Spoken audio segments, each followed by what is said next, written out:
today without the guidance, patience, and genuine loving guiding hand of billionaire Bruce Wayne, the Batman, the classic Batman, ladies and gentlemen, Mr. Adam West.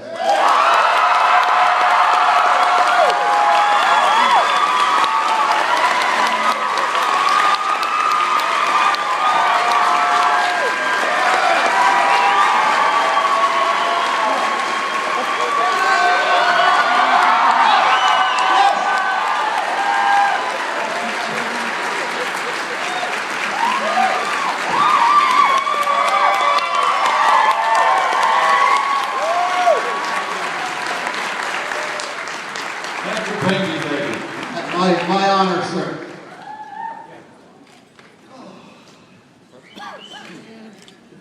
Make yourselves comfortable, folks. We're going to be here for a little while. It's not an easy job, is it? To moderate with you gentlemen, for this group of people, this is actually the hardest thing I've ever had to do in my life. Of course, I can help you out a little here. do morning radio, so I've never had a hard task in my life. Before we... Can I help you out? I would love that. Thank you, please. I'd like to stand here, folks, and let you admire my incredible crime-fighting physique.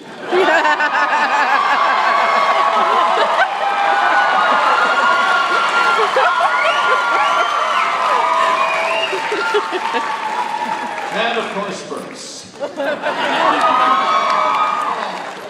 Well, we all change over the years. God. Crime-fighting can age you. Yes, I am. 24/7 crusading. Fighting crime, and you look like the Penguin.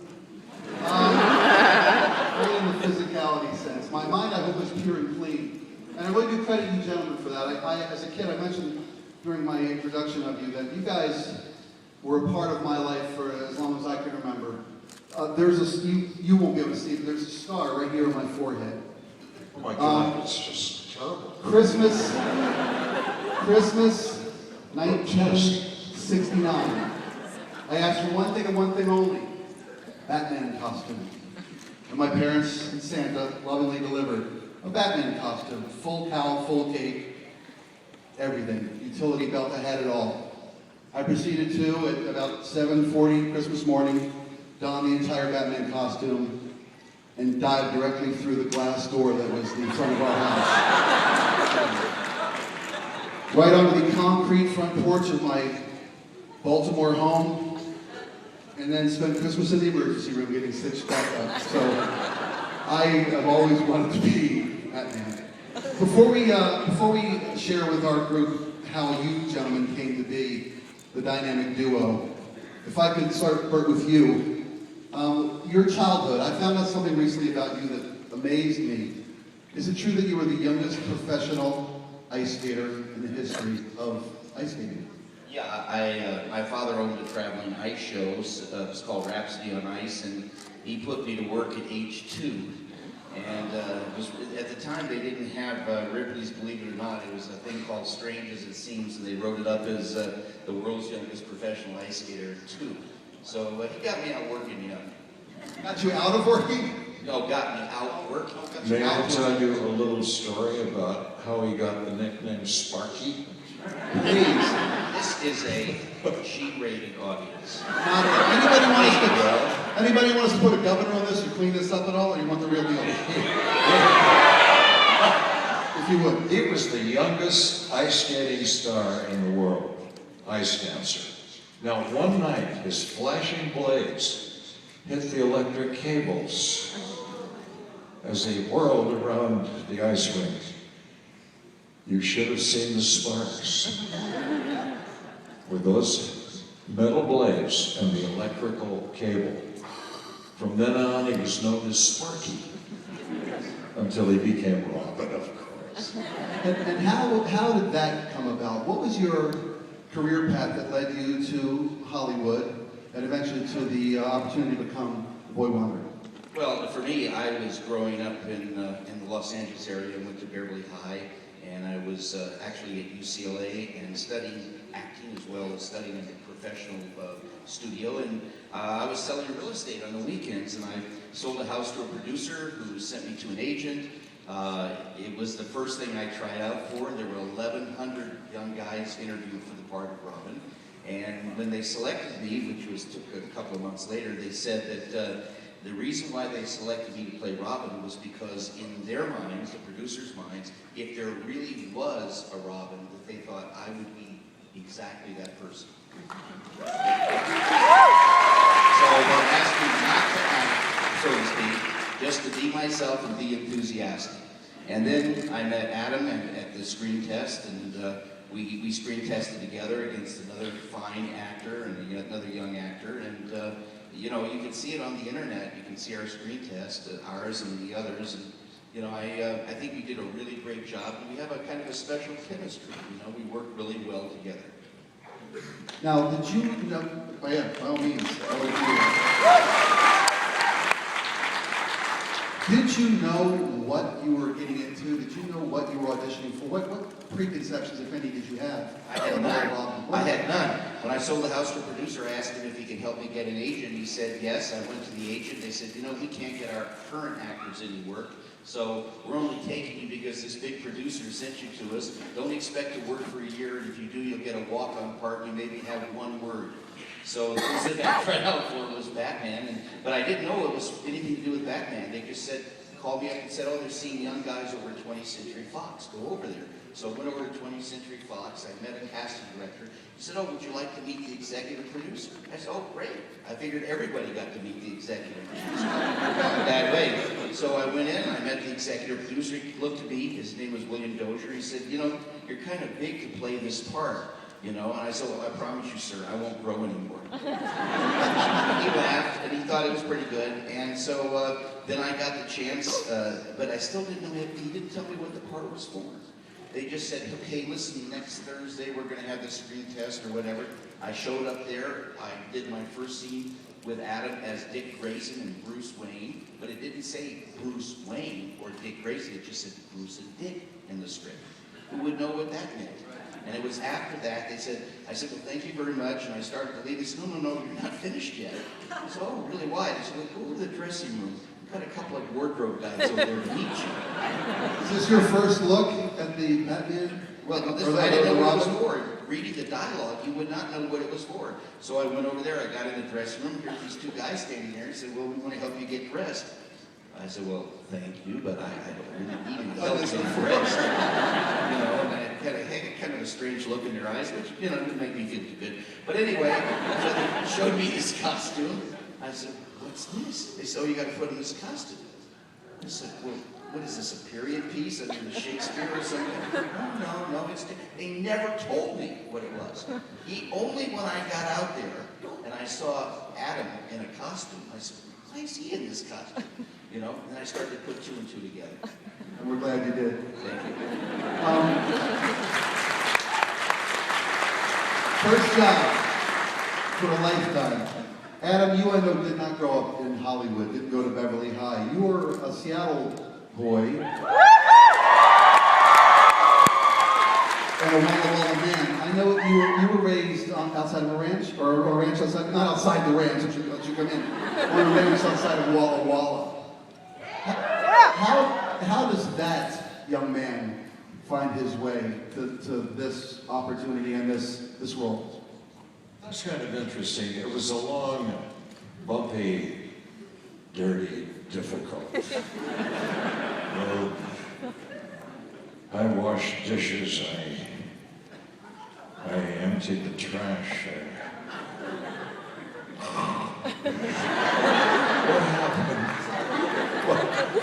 What happened was very simple. I grew up on a ranch pretty much, and I went to high school in Seattle, by the way. But I think Stevens, or so, where'd you go? Lakeside. Lakeside, yeah. But I was one of those rich kids. Okay. No, it was at that time it was Boys Town. They didn't know what the hell to do with me, so they sent me away to the boys' school. And I promptly was able to steal every key in the school. I was very popular. I don't want to go on like that, but what happened was eventually after graduating, I got a job in radio Then I went on to Stanford for some postgraduate work. I lasted 4 weeks. That long? Yes, normally I wouldn't have lasted that long. But what happened was I won an audition and I got a job. So I said, well, screw this school, I'm going to work. You go to school to get a paycheck, you already get a paycheck. Yes, I wanted to make a living. And so I started that. I went to the Army and all kinds of stuff. And then, you know what happened? Like Burt was cast. I was cast in kind of an unusual way. Now, I know it's happened once or twice in this business, but the people at Fox and ABC had seen a commercial that I'd done for Nestle's Quick, in which I played a character called Captain Quick. He was kind of a James Bond spoof. They saw that, and I didn't know until 2 years after we started the show, excuse me, that's the reason I was cast. They saw the darn commercial, they said, hey, this turkey could play Batman. It's that simple. Yeah? It's all timing and luck, folks. A little talent, maybe. A little, yeah, more than a little, I think, maybe. Well, perseverance. Well, I can honestly tell you that there's no way they could have envisioned what you did with the role of Batman. When they didn't cast you to become the Cape Crusader, or to be the Cape Crusader that you became, that we all grew to know and love. You were able to do so much with that role that I can't imagine they ever envisioned. Did they give you any kind of guidelines or any kind of direction, or just how did? Yes. Because the Batman is a deep and evolved character. Well, what happened was, I went in, and that first day, when I put on the costume and walked across the stage, people didn't say a word. I thought they laughed. And they were in awe because they believed in Batman. And of course, my legs in those tights were so nice. But what happened here? My mom watched every week, and I don't know if she was there for the fights. I mean, she was there for the Batman. Oh, hey, I'm in my 80s, folks. My God, it's tough. But it's the new middle age. Anyway, so what happened was Burt and I started to do it.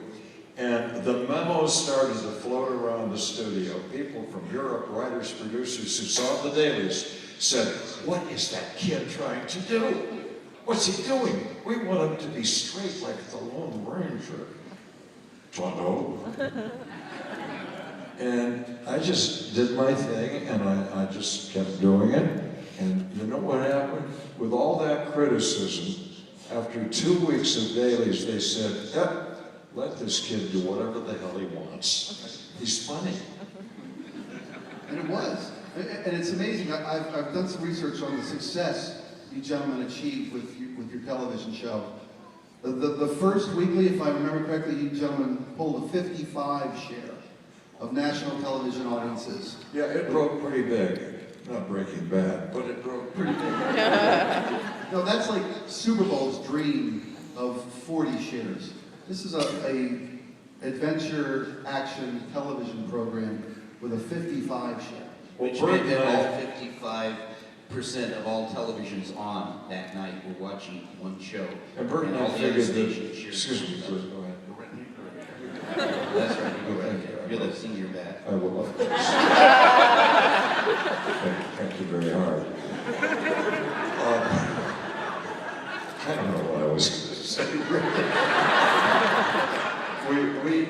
We all got kind of married with the same concept that we do the show for the whole family spectrum and make it funny for the adults and let the kids, I see a kid there somewhere, let the kids enjoy the adventure that splashed the color and all the morality lessons, the ethics. Wait, Robin, hold it. Put a quarter in the meter.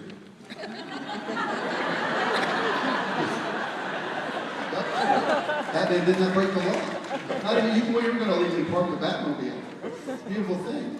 So making the television show, we're now used to entertainment in our homes and on the screen, the cinema and the TV screens that is truly mind-boggling.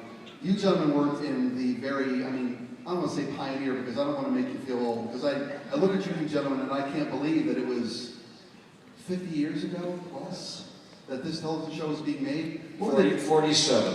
47 years ago? What were the day-to-days like of making Batman? Oh, Burt, you want to tell them about all those trips to the hospital? Didn't you make 4 trips in the first week? No, well, first of all, I'm not an accident-prone person, and being athletic and a martial artist, I had never even been in the hospital. But the first day of Batman, I got suited up, and they said, "We're ready for you, Burt. We're going to film this scene coming out of the Batcave." And I got in the Batmobile, and there was a gentleman there, but it wasn't Adam, dressed as Batman. I said, "Well, who are you?" He says, "My name is Hubie." I said, "And what are you doing here?" He says, "Well, I'm a stuntman." "Oh, really? Great." Yeah, dangerous work. Well, I said, "Well, why is not Adam here?" He says, "Well, because I've got to do a very dangerous stunt. We can't take a chance of Adam getting hurt." That was not comforting. I said, "Well, wait a minute here. What's so dangerous?" He said, "We got to come out at 55 miles an hour, and we got to go straight at the camera, make a sharp left turn, and, we just can't take a chance that something could happen to the lead actor." Right. I said, "Oh, well," I said, "Do I have a stuntman?" He said, "Yes, you do." I said, "Oh, great.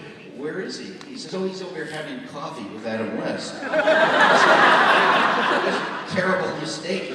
I stopped. We were about to start shooting, and I said, "Wait a minute." I called over the second director, unit director, Ruben, and I said, I think there's a mistake here." He said, what's wrong, Burt?" I said, "Well, you've got a stuntman here." He said, "Yeah, we know." And I said, "Yeah, but I'm here, but my stuntman's over talking to Adam West."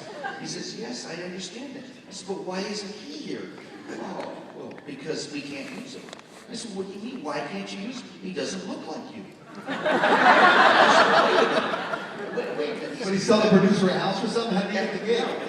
And he says, "You've got this very slender mass, and the car has got to come out at 55 miles an hour, and even though it's coming out very fast, when it makes this sharp left turn, your face is right in the camera, and we can't have somebody there that doesn't look like you."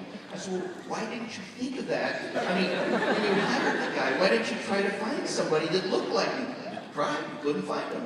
So you got to do it. So we came out at 55 miles an hour, and unexpectedly, as can happen, my door flew open. And it knocked the cameraman off the camera, and it knocked one of the lights over. And as I was falling out the door, I managed to reach around. I don't know how I got lucky. And I wrapped my little finger around the gear shift knob, which kept me from going out. But at the same time, it pulled the finger out of the socket. It was very painful. I'd never had that happen before. So I was in tremendous pain. They came over when this all happened, and they said, "Oh my gosh, Burt, look at your hand, it's swollen already." I said, "Yes." They said, "We've got to get you to the doctor." I said, "Okay." They said, "Just as soon as we get the shot." I said, "What do you mean? I'm in pain." They said, "We got to get the shot. We've got 80 guys in the crew, it's $30,000 an hour, we got to get the shot." I said, "Well, okay." It was 3 hours later. I finally ended up at the doctor. And that was day one. I had a problem on day 2, on day 3.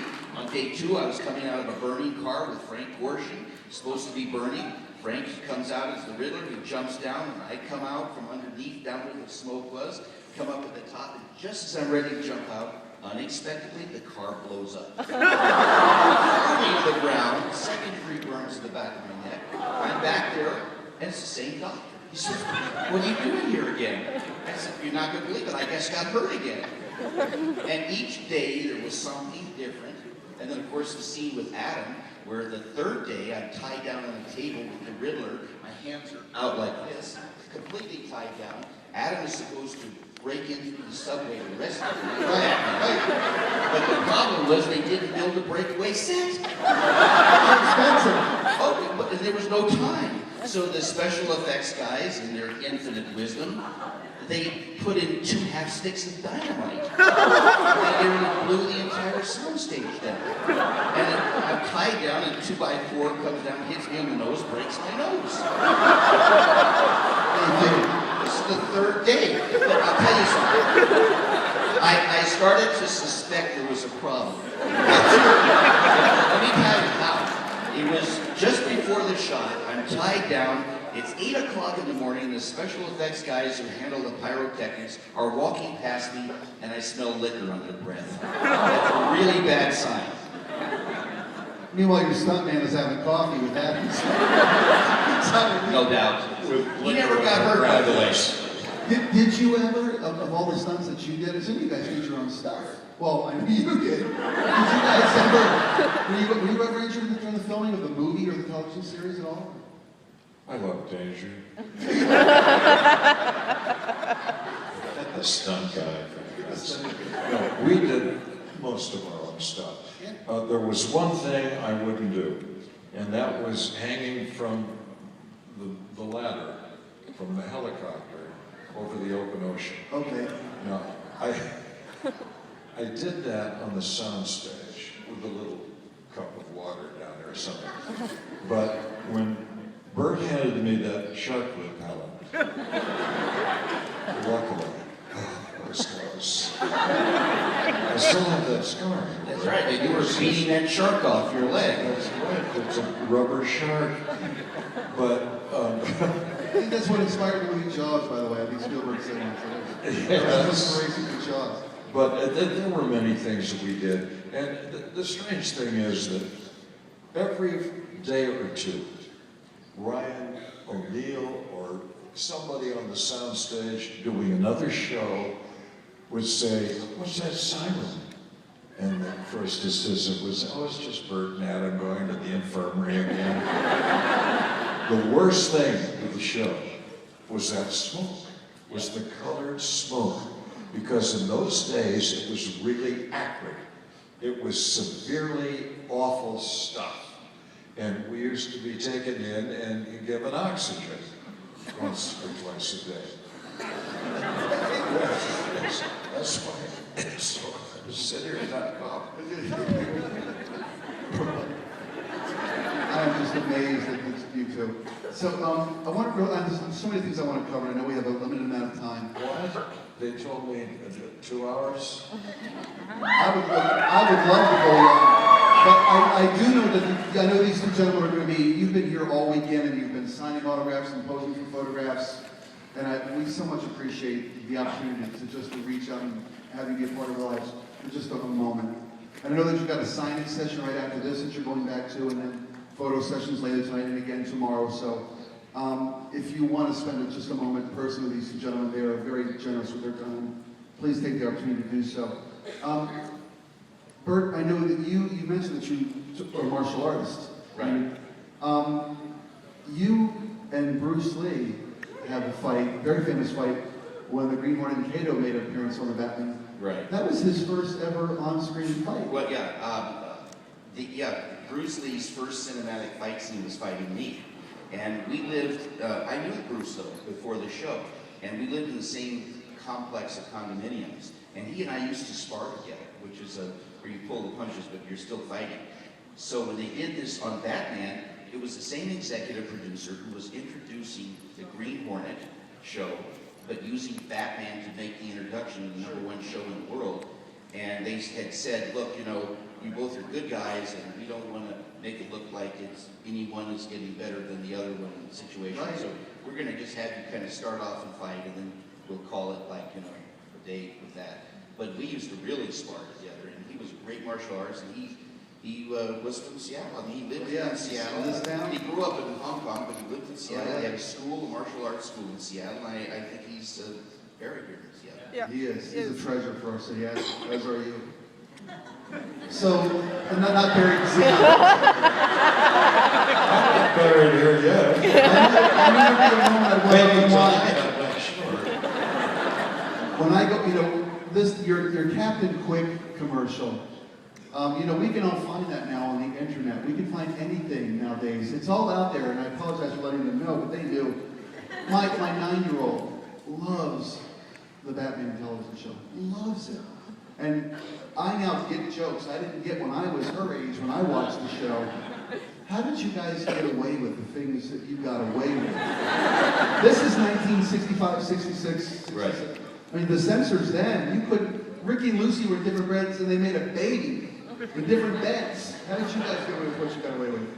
You know, Rob Lowe and I were in bed the other night. Night of co-holidays. That was Family Guy.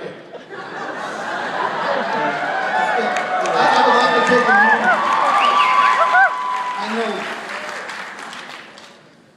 I want to get to Seth MacFarlane must look at you like a little kid with a Maserati in his hands. Being able to do what he's able to do with you must be like a kid in a candy store. But Well, I don't want to deviate from the Batman and Robin too much. But if we could spend one moment on Family Guy and how that came into be. Well, Seth had written a pilot for me, and it didn't work. I've done like 12 pilots, and I even did a pilot with Shatner. We co-starred in Alexander the Great, the worst thing that was ever done. but he had written this pilot, and it didn't quite work. So when he started, the show, he called me. And I said, of course, because we have the same kind of comic nonsense sensibilities and sense of the absurdity, and it just worked. I said, yeah, I'll play the mayor. The crazy, absurd mayor. I love it, yeah. What you do is take the quirkier parts of your personality and try to expand on that a little bit. Has he ever asked you to do anything that you were... Obviously, you've done everything he's asked you to do. Has there ever been hesitant to do something? Yes. It's very hard to refuse Seth. When I got the star on the sidewalk in Hollywood, Seth was the guy who did the speech for me there. And then I presented him with an award a couple of weeks ago, and then he did the Oscars, and he got all that terrible carping criticism. It was just awful because I think he did a great job. Well, I think if you hire Seth MacFarlane, you're going to get Seth MacFarlane for the job. I don't know what they were expecting they were going to get. Absolutely. He didn't break stride or character to host the Oscars. Well, he pulled back a little, but not very much, But back in 1966, 65, the things you guys got away with, did you ever have them say, no, reshoot that? Well, ask Burt, ask him about how this line, the thrust of oncoming manhood. Oh, yeah. if you could set the scene, though, How that occurred. one of the greatest lines ever delivered in non-paid television. Will you want to hear? Please do. Oh, I'm sure they'd love to hear it. Well, there was a scene where we brought Batgirl to the Batcave.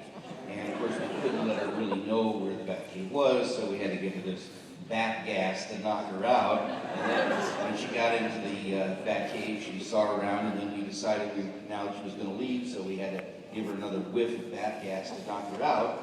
And there's a scene where Adam is sort of sitting where he is in the Batmobile, and I'm sitting the right side, and Batgirl is in between us. Passed out. Yeah, she's knocked out, and I have a line like, gosh, Batman, Batgirl is really pretty. And Adam just really had a line that was like, gee, Robin, I'm glad that you noticed, or something like that. But he kept missing that line, which is not like Adam. He doesn't make mistakes like that. And especially through 11 takes. At $30,000 an hour. And so now you have a director that is panicking. And everybody's under terrible pressure. They're calling from the executive producer's office. What's going on? What's the delay? You haven't moved to the next set. All that kind of stuff.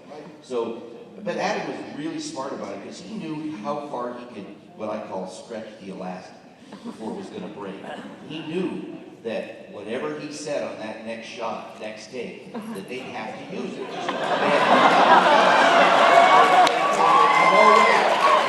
when I said, to him, gosh, Batman, Batgirl is beautiful. I mean, by that time I knew it was no accident. Let me tell you. You don't work with somebody in 120 episodes and they don't make mistakes until all of a sudden once. So I said, gosh, Batman, she's really beautiful. He said, you're right, Robin. I'm so glad to see the oncoming thrust of manhood.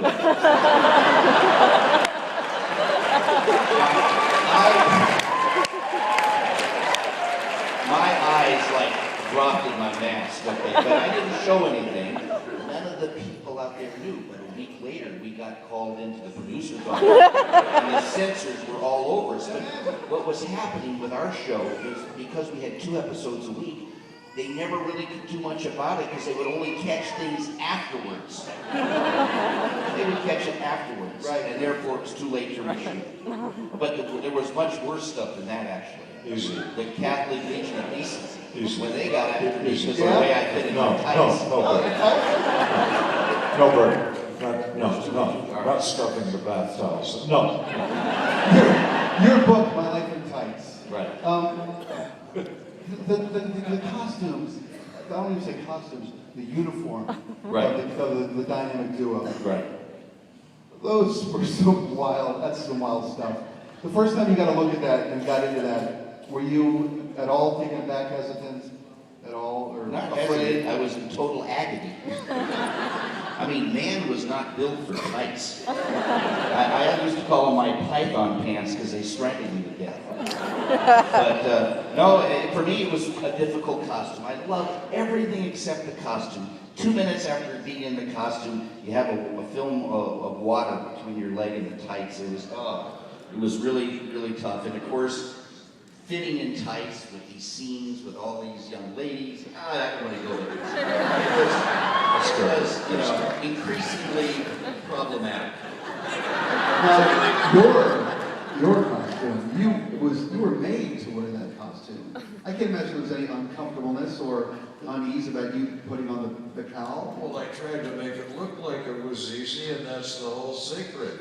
You nailed it. Yes, I hope so. But the costume was uncomfortable. You know, the guys who play Batman now, they complain about that with the plastic and the rubber. My nipples were real.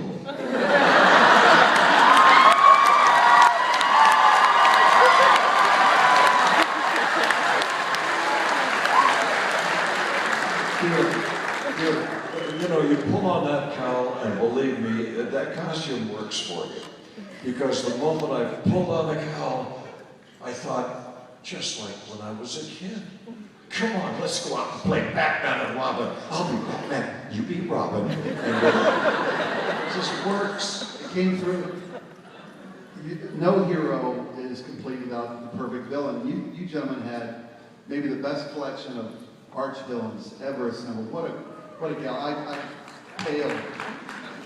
But the actors that you got to work with, from Burt to Frank Gorshin, to Cesar Romero, I mean, all Vincent Price, the Mr. Freeze, the Riddler, the Penguin, the Joker, maybe the greatest villain of all time, and the Catwoman. We never knew. Every day when we came to that studio and arrived on that soundstage, we never really knew but with whom we might be standing toe-to-toe with, in a scene. And that was the exciting thing. It reminds me of the Batusi. the dance craze of the country. Batusi. And, By the way, how that happened. you guys out there know how Adam created the Batusi? Would you like to hear? You know, Adam, I saw when he did that, okay, and I said, that is so strange the way you're doing that. That it's the way you're moving. And I said, Adam, where did you get the idea for the Batusi? He said, well, I was out late last night and I had a little fun and you remember, you want to tell him? I'll tell him. Anyway, he said I had met a nubile young maiden and I was doing the horizontal mambo.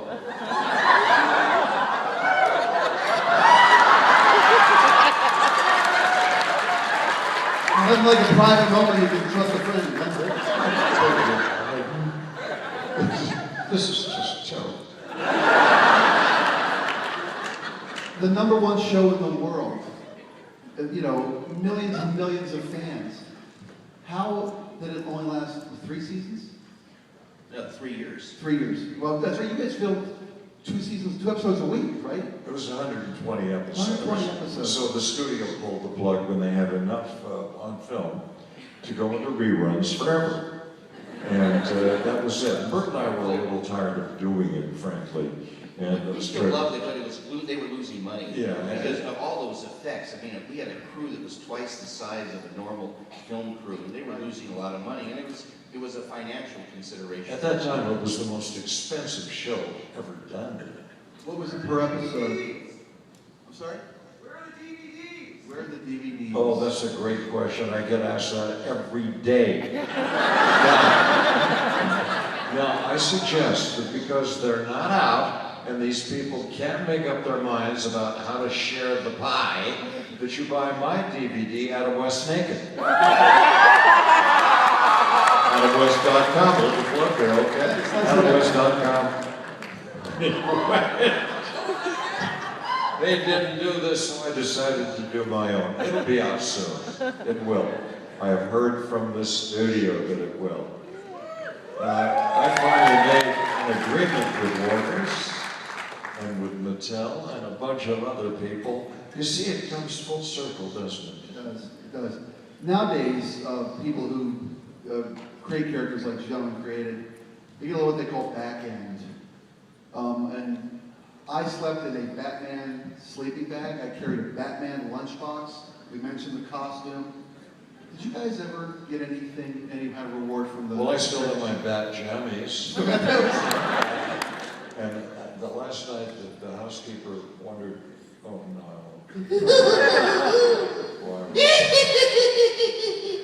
Wait. Burt, Mr. West, is that really? how was it like working with Frank Gorshin? Is the voice of Burt? Frank. He's come back, Burt. Working with Frank Gorshin was the greatest pleasure because Frank was funny and he was such a fine actor, underrated in Hollywood. But he was so good because he always played with manic intensity. And I love that, being on edge like we are now, Burt. I think it's time to go. Mr. West, who was your favorite Catwoman? Who was your favorite Catwoman, Mr. West? Well, I have 3 of them. That's 27 lives. It ain't easy, folks.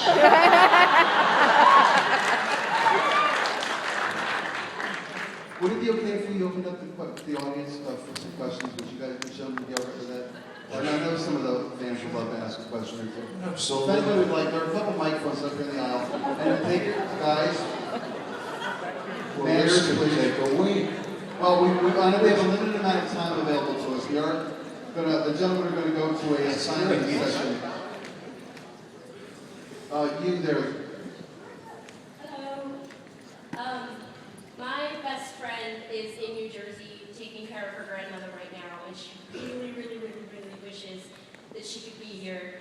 And she wanted to say hello, and she was wondering what your favorite memory from filming Batman was.